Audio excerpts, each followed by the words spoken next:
हमको देखना है two dimension. Two dimension means motion in a plane, मतलब एक्स और वाई में। अब इसी चीज को इमेजिन करो, एक ये वॉल है, वॉल का एक्स और वाई है, और इसमें चींटी ऐसे चल रही है, यहां पहुंच गई थोड़ी देर में। तो मैं क्या देखता हूं, थोड़ी देर में इसका एक्स भी चेंज हो गया, वाई भी चेंज हो गया, मतलब ये आगे भी बढ़ गई, ऊपर भी चली गई। ये पॉसिबल है। दीवार में छिपकली चल रही है या फिर चींटी चल रही है। तो ऐसे बहुत सारे, इवन अपन बॉल भी किसी को ऐसे थ्रो करते हैं, तो जब बॉल किसी को थ्रो करते हैं तो उसमें भी टू डायमेंशनल मोशन होता है। जैसे यहां से मैं फेंका, बॉल जाके ऐसे गिर गई, तो ये देखो इसमें इसकी हाइट भी बदली। अगर इस पॉइंट को पकड़ूं तो यहाँ पे इसकी हाइट बढ़ गई, इसका एक्स डायरेक्शन बढ़ गया। फाइनली जब यहाँ गिर गई बॉल तो इसका एक्स इतना हो गया और वाई वापस 0 हो गया। तो ये अलग अलग एग्जांपल हैं मोशन इन टू डायमेंशन पे, और मोस्टली हर चीज टू डायमेंशन में चलती है। मतलब थ्री डायमेंशनल ज्यादा एग्जांपल अपने को मिलेगा नहीं, अनटिल एंड अनलेस अपन थोड़ा सा दो तीन चीजों का रेफरेंस लेके। तो मोशन इन थ्री डायमेंशन में नहीं जाएंगे अपन लोग, मोशन इन टू डायमेंशन को देखो। सबसे अच्छा, मोशन कितने कितने टाइप का होता है? यूनिफॉर्म मोशन होता है, नॉन यूनिफॉर्म मोशन होता है। यूनिफॉर्म मोशन अपन किसको बोलते हैं? Equal distance covered in equal amount of time को यूनिफॉर्म मोशन बोलते हैं। ये तो 9th का डेफिनेशन है। मतलब जैसे अगर मेरे को यूनिफॉर्म मोशन को बनाना हो, ठीक है, सपोज एक वो चींटी का एग्जांपल लेते हैं। मैं एक बार चींटी को देखा तो चींटी मेरे को मिली यहाँ पे, ठीक है, इस पॉइंट का नाम दे दिया मैं ए। थोड़ी देर के बाद मैं चींटी को देखता हूँ, वो यहाँ पहुंच गई पॉइंट बी पे। तो अब अगर मेरे को इसका पोजीशन वेक्टर और डिस्प्लेसमेंट वेक्टर बनाना हो तो पोजीशन वेक्टर मैं बनाऊंगा एक, पहला इनिशियल पोजीशन में इसका नाम दे देता हूं r1। फाइनली ये पहुंच गई यहाँ पे, इसका मैं नाम दे देता हूं r2। और यहां से यहां ये जो गई है इसका नाम अपन वेक्टर r कर देते हैं। This is displacement vector. a से b गई, तो अगर मेरे को इसका डिस्प्लेसमेंट वेक्टर बताना है कि इसमें डिस्प्लेसमेंट कितना हुआ फाइनली, ठीक है, तो अच्छा r1 को लिखूंगा कैसे मैं? अब मैं यहाँ पे सब डायमेंशंस लिखूंगा तो बहुत थोड़ा सा कचरा दिखेगा, लेकिन यहां मान लेते हैं इसका डायमेंशन x1 y1 है। ये जो पॉइंट A है दिस इज x1 y1, और ये जो पॉइंट B है दिस इज x2 y2। ये तुम लोग को मालूम है x1 y1 x2 y2 का मतलब क्या होता है? इसका मतलब है यहां से अगर एक परपेंडिकुलर गिराऊंगा तो ये वाली वैल्यू x1 होगी, यहां से एक परपेंडिकुलर गिराऊंगा तो ये वाली वैल्यू x2 होगी। वैसे ही यहां से परपेंडिकुलर गिराया तो ये y1 है, और यहां से गिराया तो ये ऊपर वाला y2 है, ठीक है। तो x1 y1 x2 y2 दोनों का डायमेंशन हो गया। अब मेरे को अगर बताना हो कि what is r1, r1 vector क्या होगा, वेक्टर के फॉर्म में अगर मेरे को लिखना होगा तो मैं इसको कैसे लिखूंगा? इसका दोनों जो मेरे को ये मालूम है, डायमेंशंस मालूम है, तो x1i प्लस y1j, और यहाँ पे अपने पास k है नहीं, थर्ड डायमेंशन नहीं है ना, याद रखना z एक्सिस नहीं बनाया मैंने, तो x1i y1j। वैसे ही मेरे को अगर r2 लिखना होगा कि r2 वेक्टर, और r1 और r2 क्या है? पोजीशन वेक्टर, मतलब किसी पर्टिकुलर टाइम में चींटी या अपना ऑब्जेक्ट कहां पे था वो बता रहे अपन लोग। तो जब अपन बताते हैं इनिशियल पोजीशन A कहां था, तो मैं वेक्टर के थ्रू ऐसा बताऊंगा, उस पोजीशन वेक्टर का नाम दूंगा मैं x1i plus y1j। Similarly r2 मेरे को लिखना होगा तो उसका डायमेंशन x2 y2 है, तो मैं यहां लिखूंगा x2i प्लस y2j, ठीक है। So this is position vector for initial and final position. तो इनिशियली पोजीशन वेक्टर r1 था, फाइनल r2 हो गया। अब हम लोग दो ही पॉइंट को पकड़े हैं। अब मेरे को लिखना है कि डिस्प्लेसमेंट वेक्टर, मतलब ये a से चल के ये चींटी b तक आई, तो a से b आई, तो ये वो वाला केस नहीं है जिसमें अपन लोग मोस्टली चीजों को ओरिजिन से चलाना शुरू करते थे। ये ओरिजिन से नहीं चल रही है, इसकी इनिशियल पोजीशन यहां थी और फिर ये चल के गई यहां पे। तो इस केस में मेरे को इसका डिस्प्लेसमेंट वेक्टर लिखना है r। तो इस टाइप का जब अपन लिखना होता है कि कितना डिस्प्लेसमेंट हुआ, तो अपन लोग लिखते हैं फाइनल, मतलब r2 minus initial, r2 minus r1, और r2 और r1 का अपन यहाँ वैल्यू लिखे हुए हैं, तो इसको लिख लेते हैं x2i plus y2j minus x1i plus y1j, और ब्रैकेट ओपन करूंगा, i को एक में लिख लो, j को दूसरे में लिख लो, तो ये बन जाएगा मेरा x2 minus x1i plus y2 minus y1j। ये अपन लोग एकदम सिंपल बेसिक एग्जांपल उठाए हैं जिसमें यूनिफॉर्म मोशन है, ठीक है, मतलब वेलोसिटी कांस्टेंट है, इसलिए ये ऐसे स्ट्रेट लाइन में चल रही है। अगर चींटी का वेलोसिटी कांस्टेंट नहीं होता तो वो शायद ऐसा चलती, ऐसा कुछ चलती, कर्व के फॉर्म में चलती, ठीक है। तो अपन लोग मान के चल रहे हैं यहाँ पे equal distance covered in equal amount of time वाला केस था, मतलब यूनिफॉर्म मोशन था। तो मेरा क्या निकला, ये जो फाइनल पोजीशन वेक्टर मेरा निकला x2 minus x1 upon sorry x2 minus x1 i plus y2 minus y1 j, ये अपना निकल गया पोजीशन वेक्टर। अब पोजीशन वेक्टर मतलब डिस्प्लेसमेंट बताया अपन लोग बेसिकली।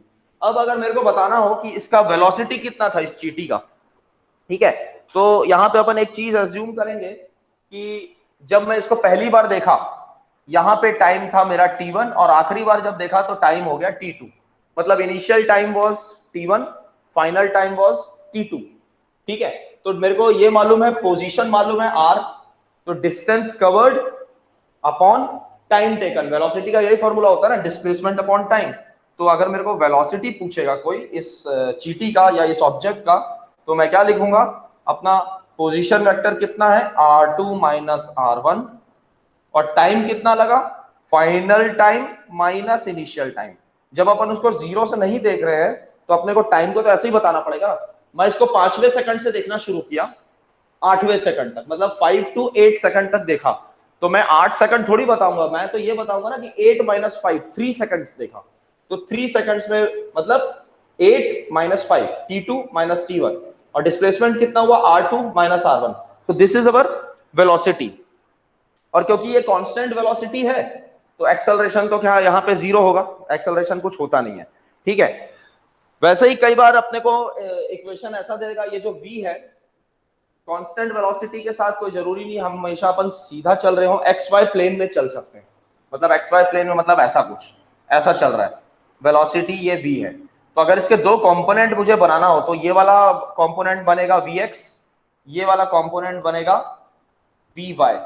तो vx और vy मतलब, क्योंकि देखो ये आगे भी बढ़ रही है ऊपर भी जा रही है, तो अगर मेरे से कोई सिर्फ हॉरिजॉन्टली कितना बड़ी पूछा तो मैं vx बताऊंगा, कोई मेरे से ये पूछेगा कि वर्टिकली कितना बड़ा तो मैं vy बताऊंगा, और ये दोनों मिलके v बनाते हैं। तो अगर मेरे को सिर्फ vx बताना हो, सॉरी मेरे को v लिखना हो इस फॉर्म में, तो अपन इसी चीज को ऐसे लिख सकते हैं vxi प्लस vyj। ये बेसिकली अपन ने उसका आई डायरेक्शन और जे डायरेक्शन मतलब एक्स डायरेक्शन और वाई डायरेक्शन के कंपोनेंट्स को पकड़ लिया अपन ने, ठीक है। तो ये अपना बन गया equation for velocity in vector form, ठीक है। तो ये अभी अपन लोग देख रहे थे, फर्स्ट केस अपन लोग कौन सा देख रहे थे, अपन लोग देख रहे थे number 1 uniform motion. Uniform motion मतलब जीरो एक्सेलरेशन, यहां पे मैं ये भी लिख देता हूं जीरो एक्सेलरेशन। अभी जो हम लोग केस देख रहे थे this was motion in a plane का केस हम लोग देख रहे हैं, और constant velocity and zero acceleration. तो ये उसका एग्जांपल हो गया, ऑब्वियसली ये बहुत सिंपल सा है, तो इसको नहीं पूछा जाएगा, इतना सिंपल वाला नहीं पूछेंगे। तुम लोग से दो टाइप की चीजें पूछ सकता है, uniform motion with constant acceleration वाला पूछ सकता है, और एक और टफ बनाने के लिए बोलता है, पूछ सकता है कि नॉन यूनिफॉर्म एक्सेलरेशन हो सकता है जिसमें कर्व या कुछ भी बन सकता है। तो अपन सेकंड वाला केस देखते हैं जिसमें ये जीरो एक्सेलरेशन को हटा के मैं यूनिफॉर्म एक्सेलरेशन कर दूंगा, ठीक है। मतलब कोई ऑब्जेक्ट अगर यूनिफॉर्म एक्सेलरेशन से चल रहा हो, दिस इज इंपॉर्टेंट, ये वाला अपना इंपॉर्टेंट रहेगा, if an object is moving with uniform acceleration, ठीक है। इस केस में देखते हैं क्या बनेगा। यूनिफॉर्म एक्सेलरेशन का क्या मतलब होगा कि इसमें वेलोसिटी अपनी बदलती हुई दिखेगी, वेलोसिटी चेंज हो रही होगी, ठीक है। एक्सेलरेशन मतलब तुम लोग को याद रहना चाहिए व्हाट इज एक्सेलरेशन, मतलब उसका बेसिक फॉर्मूले या डेफिनेशन नहीं भूलोगे। Acceleration means there is change in velocity, या तो वेलोसिटी बढ़ रही है या वेलोसिटी कम हो रही है, या तो मतलब मैं गाड़ी का एक्सेलरेटर बढ़ा रहा हूं या फिर ब्रेक लगा रहा हूं, तो इन एनी केस वेलोसिटी मेरी गाड़ी की बदल जाती है, ठीक है। तो इस केस में मुझे जैसे अभी अपन लोग पोजीशन के हेल्प से एक्सेलरेशन सॉरी वेलोसिटी लिखे थे, वैसी वेलोसिटी की हेल्प से मैं एक्सेलरेशन लिखूंगा। तो एक्सेलरेशन हो जाएगा एक्सेलरेशन क्या होता है? Change in velocity upon time taken. तो अगर अपन मैं यहाँ पे ग्राफ नहीं बना रहा हूँ, उसी ग्राफ को इमेजिन करो, लेकिन अब वो बन जाएगा मेरा वीटी ग्राफ, मतलब टाइम बढ़ रहा है और वेलोसिटी चेंज हो रही है, जैसा अपन पढ़ते हैं एक्सेलरेटेड। तो फाइनल वेलोसिटी v2 हो गई, इनिशियल वेलोसिटी v1 हो गई अपॉन t2 माइनस t1। ये होगा अपना एक्सेलरेशन। v2 क्या है?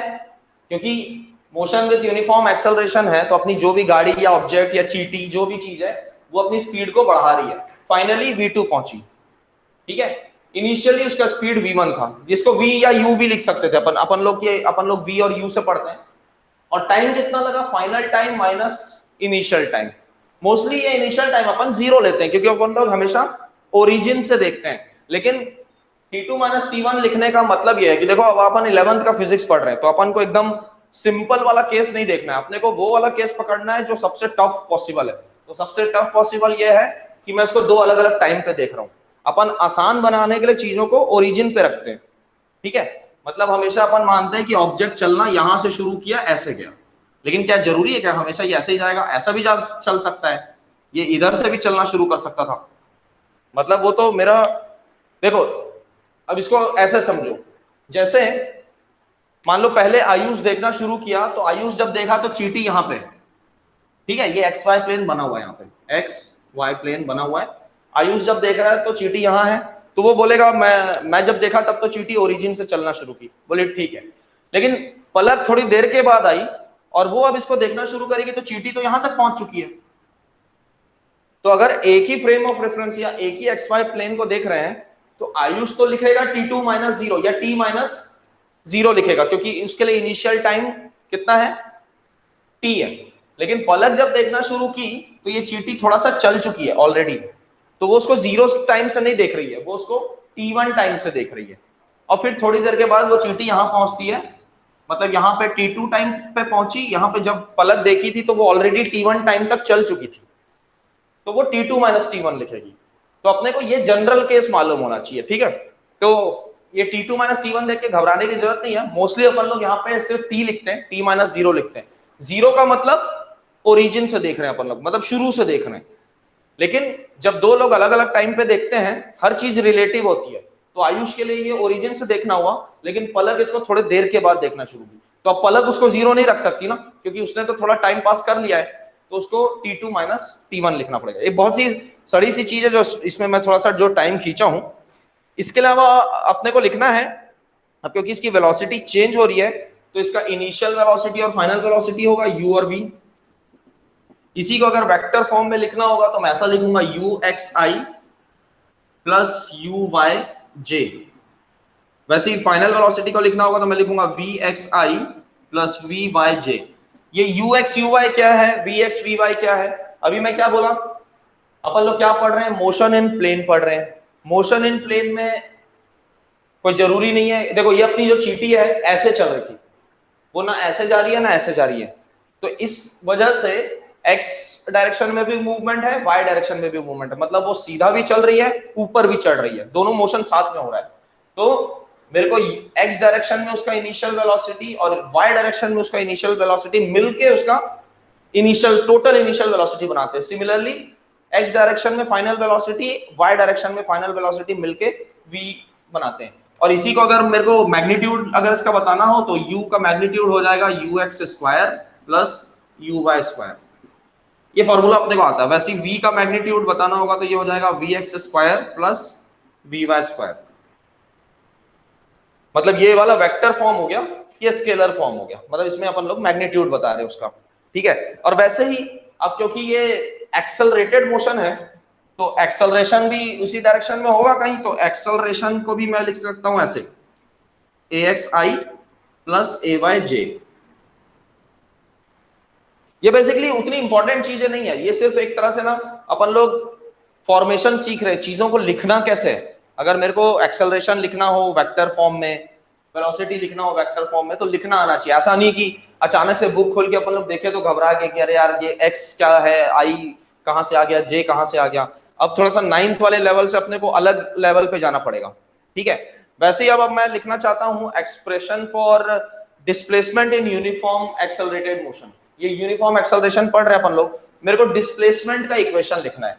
तो पहले तो अपन 9th में जो पढ़े थे उसको रिकॉल करते हैं कि यूनिफॉर्म एक्सेलरेटेड मोशन में अपन लोग डिस्प्लेसमेंट वेलोसिटी कैसे निकालते थे या कैसे लिखते थे। उसमें अपन लोग ये 3 इक्वेशन यूज करते थे, v is equal to u plus a t, s is equal to u t plus half a t square और v स्क्वायर minus u square is equal to 2as। ये 9th में पढ़े हुए हैं। अभी 10th में भी अपन मोशन इन सिंगल लाइन में अपन लोग इन तीनों इक्वेशन को बार बार देखे थे, तो ये कोई नया चीज नहीं है, ये अपन लोग इससे फेमिलियर है। यही चीज इन्हीं इक्वेशन को यूज करके मैं अब लिखना चाहता हूं इक्वेशन फॉर डिस्प्लेसमेंट।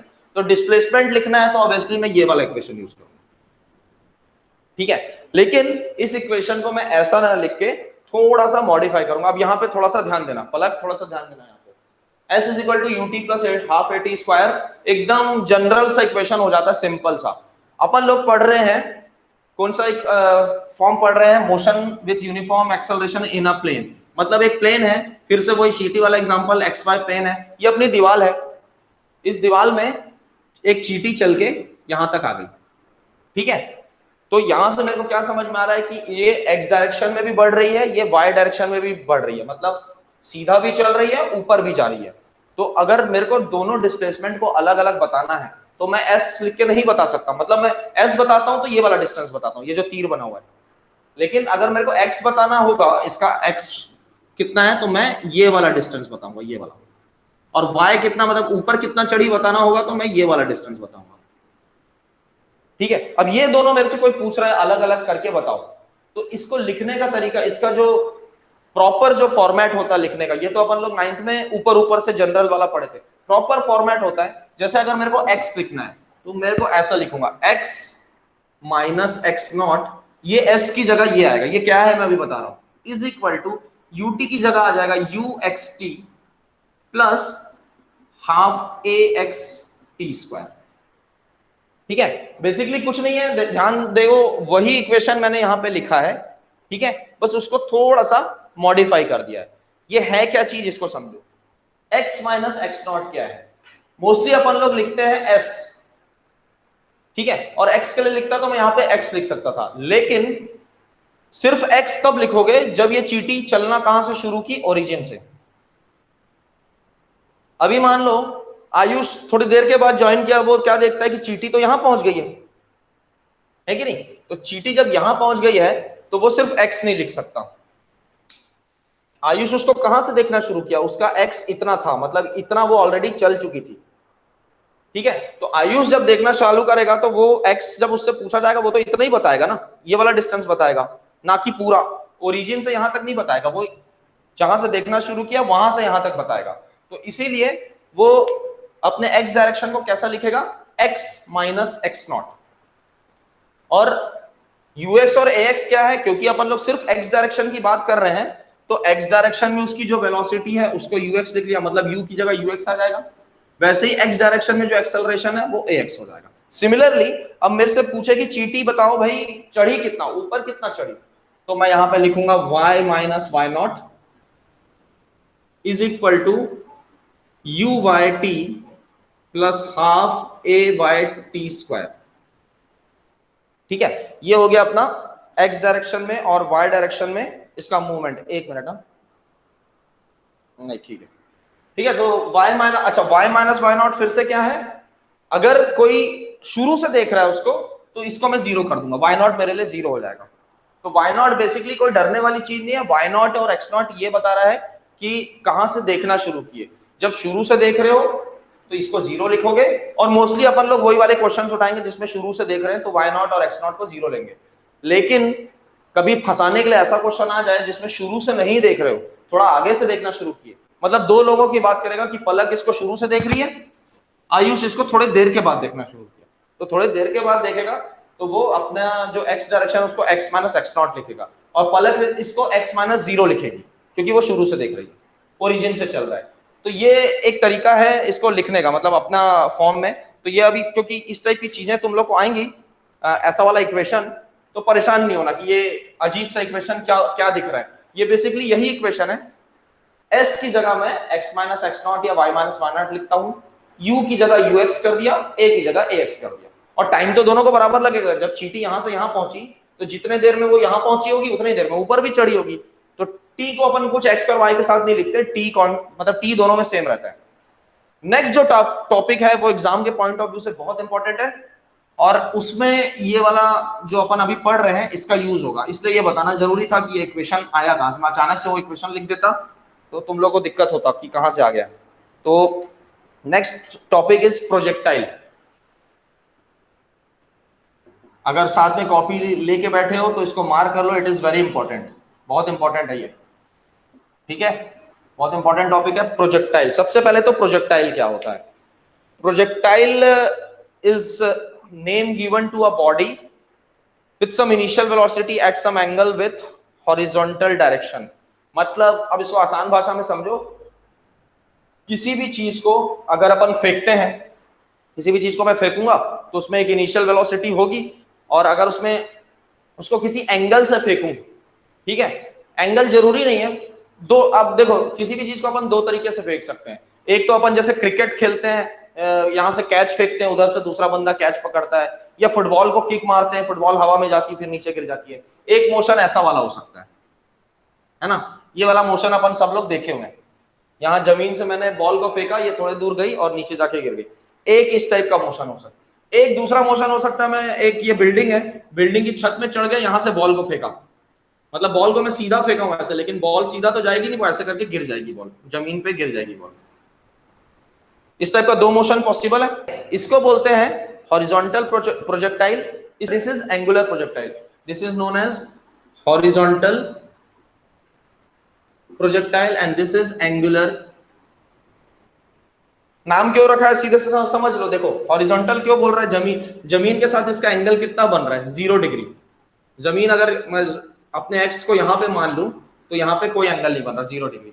और इसको एंगुलर क्यों बोल रहे हैं, यहाँ पे जमीन के साथ इनिशियली इसको मैं यहाँ फेंका था, तो यहाँ पे ये किसी एंगल थीटा के साथ फेंका था, that is why it is known as angular projectile, and this is known as horizontal projectile because we have thrown it horizontally. तो ये एक बिल्डिंग की छत में चढ़ के मैंने ऐसे बॉल फेंका, ये आके नीचे ऐसा गिर गया। This is horizontal, this is angular projectile. तो हम लोग सबसे पहले हॉरिजॉन्टल को देखते हैं जो कि कंपैरेटिवली इजियर है, इसके इक्वेशंस निकालेंगे, उसके बाद हम लोग मूव करेंगे एंगुलर प्रोजेक्टाइल की तरफ, ठीक है। प्रोजेक्टाइल का एग्जांपल तुम लोग समझ, हॉरिजॉन्टल प्रोजेक्टाइल का एग्जांपल क्या हो सकता है? एक तो छत वाला एग्जांपल दिया मैंने, छत में गया ऊपर और ऊपर से जाके मैंने एक बॉल थ्रो किया, ठीक है। दूसरा एग्जांपल हो सकता है जैसे एक प्लेन उड़ रहा है और प्लेन से अपन लोग एक मिसाइल फायर करते हैं या वहां से बॉम्ब गिराते हैं, ठीक है। तो प्लेन ऐसे जाएगा और यहां से ये गिरेगा, तो ये देखो ये ऐसे गिरता है, कैसे गिरा, ऐसा नीचे गिरता है। सिमिलरली अगर चलती ट्रेन से तुम लोग किसी बॉल को फेंकोगे, या अपन चलती ट्रेन से पानी भी गिराते हैं, खिड़की से पानी फेंकते हैं, तो ट्रेन आगे जा रहा है, पानी अपने को कैसे दिखता है, ऐसे गिरता हुआ दिखता है, ठीक है। तो वो एक कर्व बनता है। तो ये हो गया अपना हॉरिजॉन्टल प्रोजेक्टाइल का एग्जांपल। और एंगुलर प्रोजेक्टाइल तो अपन लोग डेली लाइफ में देखे ही हुए हैं, एक दूसरे को कैच फेंकते हैं, बॉल फेंके, इसके अलावा फुटबॉल को किक करना, ये ऐसे, या shot put, discus, hammer throw जब होता है स्पोर्ट्स में, एथलेटिक्स में, ये सारे एग्जांपल हैं अपने एंगुलर प्रोजेक्टाइल के। तो let's start with horizontal projectile. तो हॉरिजॉन्टल प्रोजेक्टाइल के लिए अपन बनाएंगे ये वाला डायग्राम। इनिशियली मैं यहाँ छत में चढ़ा, ये छत है मान लेते हैं, यहां से मैं किसी ऑब्जेक्ट को सीधा यहां फेंका, तो मेरा ये इनिशियल वेलोसिटी रहेगा। इस चीज को शुरू से समझो ध्यान से, ये जमीन से पैरेलल मैंने सीधा फेंका, मतलब जो ऐसे फेंकते हैं अपन लोग बॉल को, ये सीधा है, ठीक है।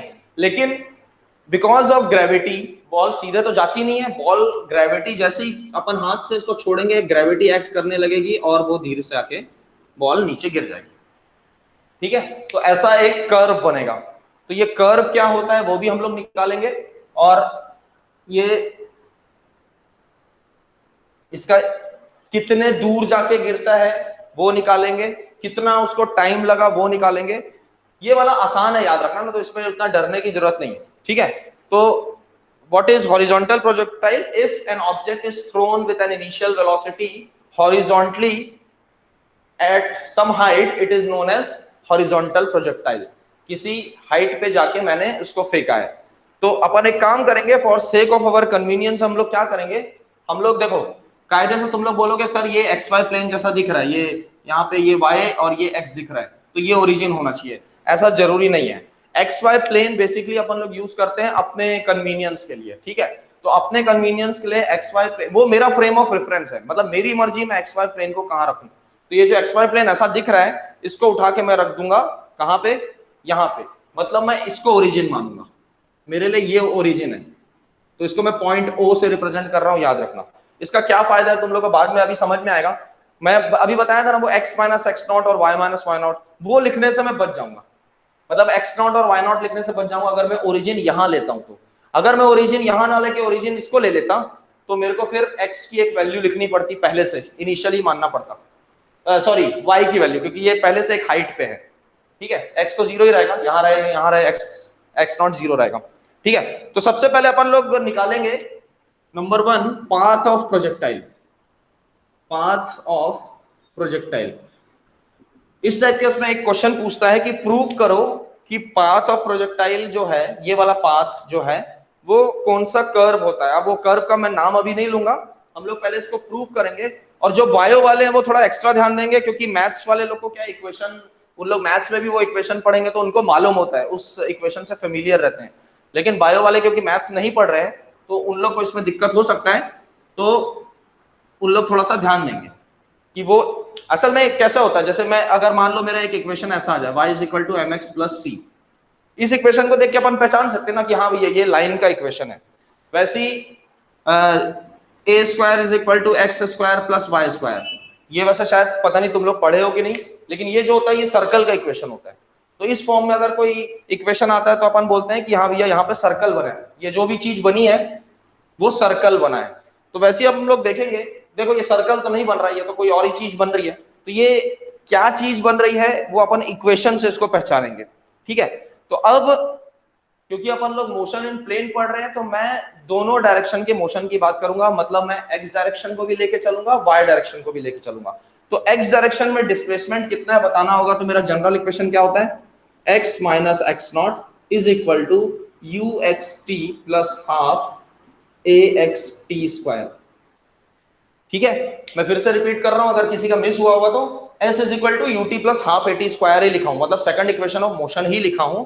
इसको बस अपन लोग थोड़ा सा अब 11th वाला फिजिक्स के हिसाब से इस इक्वेशन को मॉडिफाई कर रहे हैं। x डायरेक्शन में x minus x not is equal to ux, मतलब क्या हुआ, x डायरेक्शन में इनिशियल वेलोसिटी, ax क्या हुआ, x डायरेक्शन में एक्सेलरेशन, ठीक है। वैसे ही अगर मेरे को y के लिए लिखना होगा तो y minus y not u y t plus half a y t square लिखूंगा। लेकिन पहले अपन इस इक्वेशन को पकड़ के x डायरेक्शन के लिए एक इक्वेशन निकालते हैं। अच्छा, मेरे को यहाँ पे क्या क्या चीजें मालूम है, देखो जो अब मैं ओरिजिन तो यहीं रख लिया हूं, तो इसका वैल्यू कितना होगा, जीरो जीरो होगा। अगर ये ओरिजिन है तो एक्स नॉट मेरा हो गया जीरो, तो एक्स नॉट को मैं लिख लूंगा जीरो। अपन इस इक्वेशन को थोड़ा सा सिंप्लीफाई कर रहे हैं, मेरे को इतना लंबा इक्वेशन नहीं लिखना चाहता मैं बार बार। ux क्या होगा, देखो ऑब्जेक्ट को मैंने सीधा ऐसे फेंका एक्स डायरेक्शन में, ठीक है, तो मैं ux को लिख लूंगा u, क्योंकि वो इसमें सिर्फ x डायरेक्शन है। ध्यान दो, देखो सीधा ही फेंका था मैं, ऊपर तो फेंका नहीं, तो ऊपर फेंका नहीं तो इसमें वायर तो होगा ही नहीं, तो पूरा का पूरा वेलोसिटी मेरा इनिशियल वेलोसिटी ux बन जाता है। ax कितना होगा, ax कितना होगा, देखो सामने की तरफ कोई एक्सेलरेशन नहीं है, जो भी एक्सेलरेशन है वो नीचे की तरफ है, मतलब ग्रेविटी वाला जो एक्सेलरेशन होता है वो नीचे की तरफ है। तो अभी अपन किसकी बात कर रहे हैं, अभी अपन लोग ये x की बात कर रहे हैं। x मतलब हॉरिजॉन्टल डायरेक्शन की बात कर रहे हैं, तो हॉरिजॉन्टल डायरेक्शन में मैं ग्रेविटी को क्यों देखूंगा, ग्रेविटी को नहीं देखूंगा, और सामने की तरफ तो कोई एक्सेलरेशन है नहीं, ये तो कांस्टेंट वेलोसिटी है u, तो ax मेरा हो गया जीरो। ये तीनों वैल्यू अपन यहां पुट करते हैं तो क्या बन रहा है, देखो ये बन गया मेरा x is equal to ut plus इसकी जीरो की वजह से ये पूरा टर्म जीरो हो गया, तो x is equal to ut बन गया मेरा, ठीक है। तो यहां से मेरे को एक टाइम का इक्वेशन मिलता है, small t is equal to मैं लिख सकता हूं x बाय u, इसको दे दिया इक्वेशन नंबर 1। इसको अपन आगे यूज करेंगे। नेक्स्ट में आता हूं y डायरेक्शन में। अब मेरे को बताना है कि y डायरेक्शन में बताओ भैया मूवमेंट कितना हुआ होगा, तो यही चीज मेरी बन जाएगी y minus y not is equal to u y t plus half a y t square. इसमें अपने को कौन कौन सी चीजें मालूम है, अब फिर से y नॉट क्या है, एकदम शुरू में y की वैल्यू क्या थी, अब मैं तो ओरिजिन को यहीं रख लिया हूं, तो ओरिजिन यहां रख लिया हूं तो मेरा y नॉट बन गया zero, y not is equal to zero.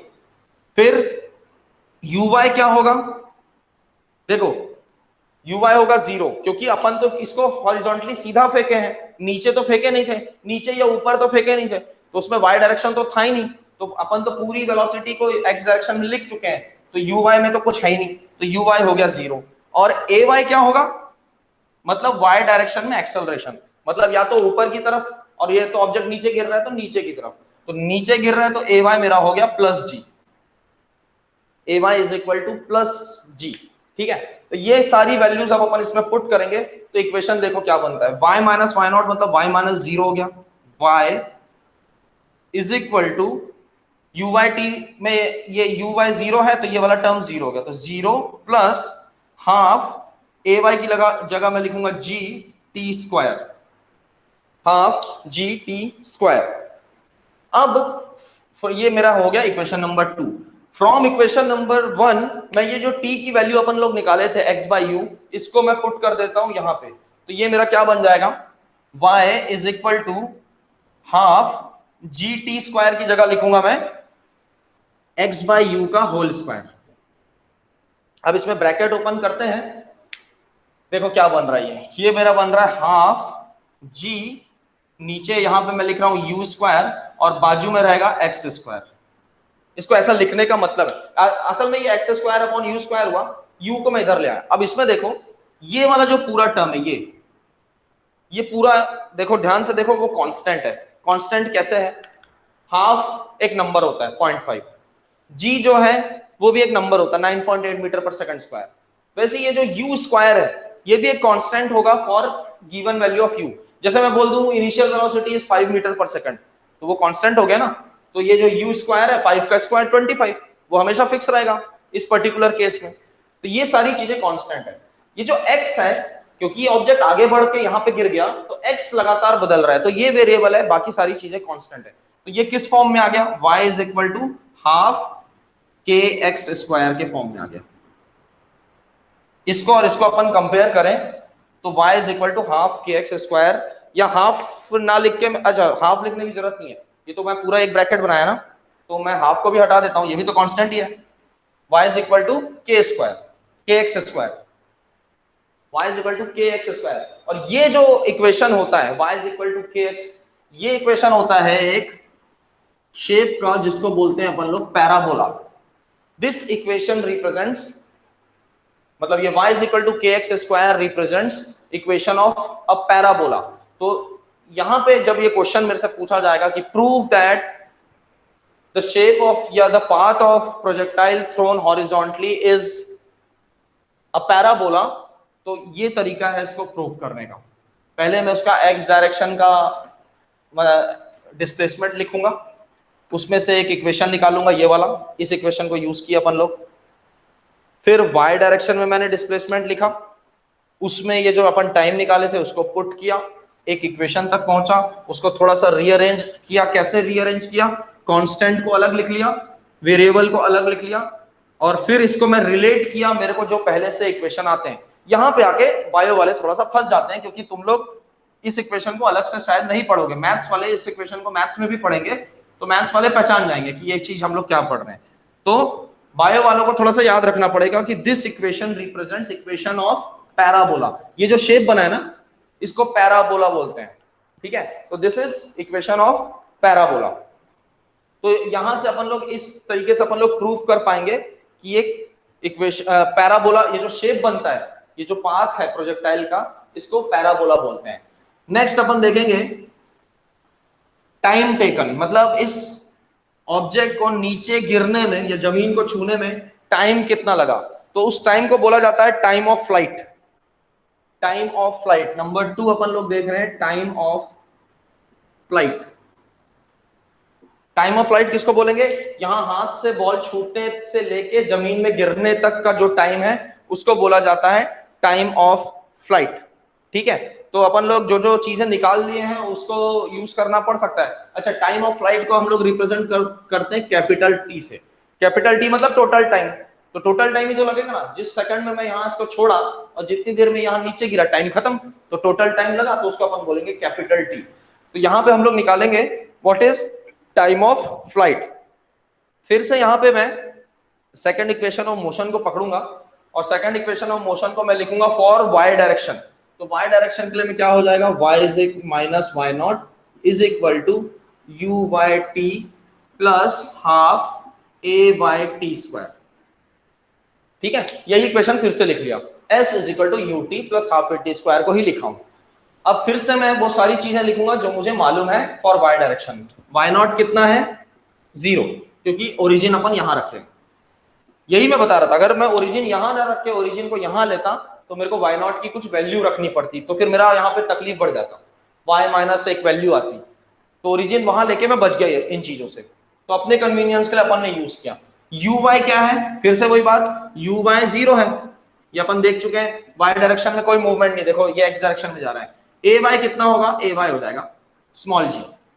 ठीक है, ये सारी वैल्यू अपन यहाँ पुट करेंगे। अच्छा एक चीज और, ये जो टी है ये बन जाएगा अपना कैपिटल टी, क्योंकि अपन लोग, अच्छा ये जो स्मॉल टी क्या बताता है, मैं अगर पूछ लूं कि बताओ भाई 1 सेकंड में कहां पहुंचा, जैसे यहां पहुंचा, मान 2 सेकंड में कहां पहुंचा, ये यहां पहुंचा, 3 सेकंड में यहां पहुंचा, तो स्मॉल टी ये अलग अलग टाइम को रिप्रेजेंट करता है। स्मॉल टी कुछ भी हो सकता है, लेकिन मैं जब टोटल टाइम ऑफ फ्लाइट पूछता हूं तो अपन टी को रिप्लेस कर देते हैं कैपिटल टी से। ये सारी वैल्यू यहां रखते हैं, तो वाई नॉट को 0 रखूंगा तो ये मेरा बन गया वाई इज इक्वल टू, ये वाला टर्म तो 0 ही हो गया, और इधर बचा मेरा प्लस हाफ ए वाई की जगह आ जाएगा जी, और टी की जगह आ जाएगा कैपिटल टी का स्क्वायर। इसको रीअरेंज करो तो क्या मिल रहा है मेरे को, टी की वैल्यू मिल रही है 2y अपॉन जी। अच्छा एक मिनट और, अब क्योंकि ये वाला जो हाइट है इसको मैं कैपिटल H लिख लेता हूं, तो मैं y को भी इज इक्वल टू H लिख सकता था, तो यहां पे H बन जाएगा, क्योंकि ये तो पूरा हाइट गिर गया ना। y अपन तब लिखते हैं जब मैं पूछूं 2 सेकंड के बाद कितना गिरा बताओ, तो अपन इतना बताते हैं। 3 सेकंड के बाद कितना गिरा, थोड़ा सा और बढ़ गया। 5 सेकंड के बाद यहां पहुंच गया। लेकिन टोटल टाइम जब बताऊंगा तो वो तो पूरा छत से लेके जमीन तक आ जाएगा, तो छत से लेके जमीन तक अपन एक फिक्स नंबर लेंगे, तो ये मेरा बन गया 2h, देखो क्रॉस मल्टीप्लाई कर रहा हूं, 2h बाई जी, और ये टी स्क्वायर था तो ये अंडर रूट हो गया। This is time of flight. अगर मतलब मेरे से जनरल फॉर्मूला कोई पूछे कि कितने देर में ये ऑब्जेक्ट नीचे गिरेगा, तो अगर मेरे को हाइट मालूम है, जी की वैल्यू तो अपने को मालूम ही रहती है, तो अपन इस इक्वेशन को यूज करके न्यूमेरिकल भी सॉल्व करके बता सकते हैं कि what will be the time of flight. अब मुझे बताना है what will be the range. Range किसको बोलते हैं, ये कितने दूर जाके गिरेगा, जहां से मैं फेंका हूं बिल्डिंग से उससे कितनी दूर जाके गिरेगा, उसको बोलते हैं अपन लोग हॉरिजॉन्टल रेंज। तो थर्ड अपन जो निकालेंगे it is known as horizontal range. तो ये 3 फैक्टर्स इंपॉर्टेंट हैं। पहला फैक्टर क्या हुआ, पहला फैक्टर अपन लोग प्रूफ किए कि ये जो पाथ ऑफ प्रोजेक्टाइल है ये क्या था, ये एक पैराबोला था। दूसरे में हम लोग निकाले टाइम ऑफ फ्लाइट, जो कि बड़ा आसान था। तीसरा निकालेंगे अपन लोग हॉरिजॉन्टल रेंज, हॉरिजॉन्टल रेंज। अब देखो हॉरिजॉन्टल रेंज निकालना है, मतलब मेरे को यहां से यहां पहुंच कितना दूर जाके बॉल गिरी ये बताना है। तो जब हॉरिजॉन्टली बताना है तो मैं एक्स वाला इक्वेशन उठाऊंगा। तो एक्स वाला इक्वेशन क्या है, x minus x not is equal to u t plus half a t square. तो यू एक्स और ए एक्स कर दिया एक्स के उसमें। अब सारी चीजों की वैल्यू लिखते हैं। एक्स कितना बन जाएगा, मेरे को तो पूरा फाइनल टाइम तक देख रहा हूं, तो एक्स की वैल्यू मेरी बन जाएगी कैपिटल आर, मतलब यही मेरा फाइनल रेंज होगा। एक्स नॉट ओरिजिन से शुरू किए इसलिए 0, यू एक्स यू हो जाएगा, ए एक्स हॉरिजॉन्टल डायरेक्शन में कोई एक्सेलरेशन नहीं है इसलिए 0, टी कितना हो जाएगा। अब जब भाई फाइनली यहां तक पहुंच गया तो टाइम तो खत्म हो गया, तो टोटल टाइम लग गया इसको कैपिटल टी। ये सारी चीजें अपन इस इक्वेशन में पुट करते हैं, तो देखो क्या बन रहा है, r माइनस 0 मतलब r is equal to u x t की जगह हो जाएगा u इंटू कैपिटल टी, और क्योंकि यहाँ ax 0 है तो ये वाला टर्म तो 0 हो गया, तो प्लस 0, तो r is equal to u t बचा बस। अच्छा अब यहां तो छोड़ नहीं सकते क्योंकि ये t भी नया चीज आ गया, लेकिन अभी अपन पिछले में t की वैल्यू निकाले थे 2h by g, under root 2h by g, तो इसको मैं यहां पुट कर देता हूं, r is equal to u into under root 2h, capital h था, 2h बाई जी, ये अपना आ गया रेंज। यहां भी देखो टाइम का यूज नहीं करना पड़ा। अगर मेरे को बिल्डिंग की हाइट मालूम है और कितनी स्पीड से उसको फेंका था ये मालूम है, तो कितने दूर जाके गिरेगा मैं बता सकता हूं। This is known as horizontal range for horizontal range for a horizontal projectile. ठीक है, तो हम लोगों ने तीन चीजें क्या देखी, path of projectile, path of projectile, जो कि क्या पता चला अपने को, क्या निकला लास्ट में, पैराबोला निकला। लेकिन अपने को मान के चलना है कि पहले से नहीं आता है कि वो एक पैराबोला है, वो अपने को कैसे पता चला, अपन उसको सॉल्व किए, एक इक्वेशन तक पहुंचे, उस इक्वेशन को देख के पहचाने कि हाँ दिस इज अ पैराबोला। ये तरीका है उसके पाथ को प्रूव करने का। दूसरा अपन लोग देखे time of flight, time of flight which is capital T से रिप्रेजेंट करते हैं इसको। और दूसरा अपन लोग देखे हॉरिजॉन्टल रेंज, मतलब टाइम ऑफ फ्लाइट क्या बताता है कि वो कितने देर तक हवा में रहा, मतलब हाथ से छूटने के बाद जमीन में गिरने तक कितना टाइम लगा, it is known as time of flight. And what is horizontal range, कितने दूर जाके गिरा, it is known as horizontal range. तो ये हो गई तीन चीजें। अच्छा, इसके अलावा एक चीज और आएगी, वेलोसिटी का निकालने बोलता है किसी भी पॉइंट पे। जैसे मैं पूछूं कि भाई यहां पे पहुंचाइए, अब देखो ये एक्सेलरेटेड मोशन है ना। एक्सेलरेटेड मोशन कैसे है, इसमें ग्रेविटी भी काम कर रही है, स्मॉल जी काम कर रहा है, तो लगातार इसकी स्पीड भी बदल रही होगी, स्पीड बढ़ते जा रही होगी, नीचे गिर रहा है तो स्पीड बढ़ रही होगी ना। तो इस पॉइंट पे अगर मैं पूछूं कि वेलोसिटी का डायरेक्शन कैसे है, तो वेलोसिटी कैसे बताते हैं अपन लोग, एक टेंजेंट बना देते हैं ऐसे। ठीक है, ये हो गया मेरा वेलोसिटी v। ठीक है, अब वेलोसिटी v देखो टेढ़ा बन गया, तो अपने को टेढ़े वाले किसी भी डायग्राम से दिक्कत है, लेकिन मेरे को x और y प्लेन समझ में आता है, तो मैं क्या करूंगा, इस v के दो कंपोनेंट्स बना लूंगा। देखो ये ऑब्जेक्ट आगे भी बढ़ रहा है इसलिए vx, और नीचे भी गिर रहा है इसलिए vy। ठीक है, और इस एंगल को अपन लोग बोल देते हैं बीटा, बीटा या थीटा कुछ भी नाम रख सकते हैं, बहुत छोटा सा बना दिया, वो बीटा है। ठीक है, तो अगर मेरे से कोई पूछे कि भैया वेलोसिटी कितना होगा इसका बताओ, तो अपन वेलोसिटी का भी एक इक्वेशन निकाल लेते हैं। ठीक है, ये हो सकता है किसी न्यूमेरिकल में ये काम आ जाए, तो अपन लोग फोर्थ देखेंगे, velocity of projectile, velocity of projectile. और इसमें मैं यूज करूंगा फर्स्ट इक्वेशन ऑफ मोशन, मतलब ये वाला v is equal to u plus a t को यूज करूंगा। ठीक है, लेकिन अब क्योंकि ये टू डायमेंशनल अपन लोग पढ़ रहे हैं, तो मैं लिखूंगा इसको vx, vx की जगह मेरा बन जाएगा ux plus a x t. ठीक है, vx is equal to ux plus a x into t. अब सीधे वाले को देखो, ux कितना है, जिस वेलोसिटी से फेंका था वो, मतलब u है, ax कितना है, 0, क्योंकि सामने तो कोई एक्सेलरेशन है नहीं, जो भी एक्सेलरेशन है नीचे की तरफ है, तो अपन तो भी x डायरेक्शन को देख रहे हैं। ये दोनों वैल्यू को मैं यहां पुट करूंगा तो मेरे को vx मिल जाएगा, यहां से मेरे को मिल रहा है vx is equal to ux। ये हो गया मेरा इक्वेशन नंबर 1। अब देखो vy को देखते हैं, vy मेरा बन जाएगा uy t, sorry uy plus a by T. ये क्या लिख रहा हूं मैं, इक्वेशन जो फर्स्ट इक्वेशन ऑफ मोशन है वो लिख रहा हूं, v is equal to u plus a t, बस x और y से अलग अलग करके लिख दिया। अब देखो y डायरेक्शन में कोई वेलोसिटी थी, नीचे तो मैं फेंका ही नहीं था, तो uy कितना है, uy हो गया 0, ay होगा कुछ, बिल्कुल होगा, स्मॉल g होगा क्योंकि ऑब्जेक्ट नीचे गिर रहा है। तो ये दोनों वैल्यू को यहां पुट करेंगे तो vy मेरे को मिलेगा 0 प्लस gt, तो यहां से vy मिल गया मेरे को gt। ये अपने पास दो इक्वेशन आ गए, इक्वेशन नंबर 1 एंड 2, ये जो दो बॉक्स बनाया हूं। तो मेरे को तो जब पूछा जाएगा तो मेरे से पूछेगा भैया अपने को v बताओ, मतलब ये वाला वेलोसिटी पूछेगा, ये जिस इस पर्टिकुलर टाइम पे ये किस वेलोसिटी से गिर रहा है। तो मेरे को ये दोनों को अलग अलग बताने का फायदा नहीं है, लेकिन v बताते समय अपन कैसे बताते हैं, अगर मेरे को वेक्टर फॉर्म में बताना है तो मैं ऐसे लिखता हूं vxi plus v by J, ऐसा लिखते हैं अपन वेक्टर फॉर्म में। लेकिन अगर मेरे को उसकी वैल्यू ही बतानी हो, मैग्नीट्यूड बताना हो, तो मैं ऐसा लिखूंगा v is equal to v x square plus v y का स्क्वायर अंडर रूट।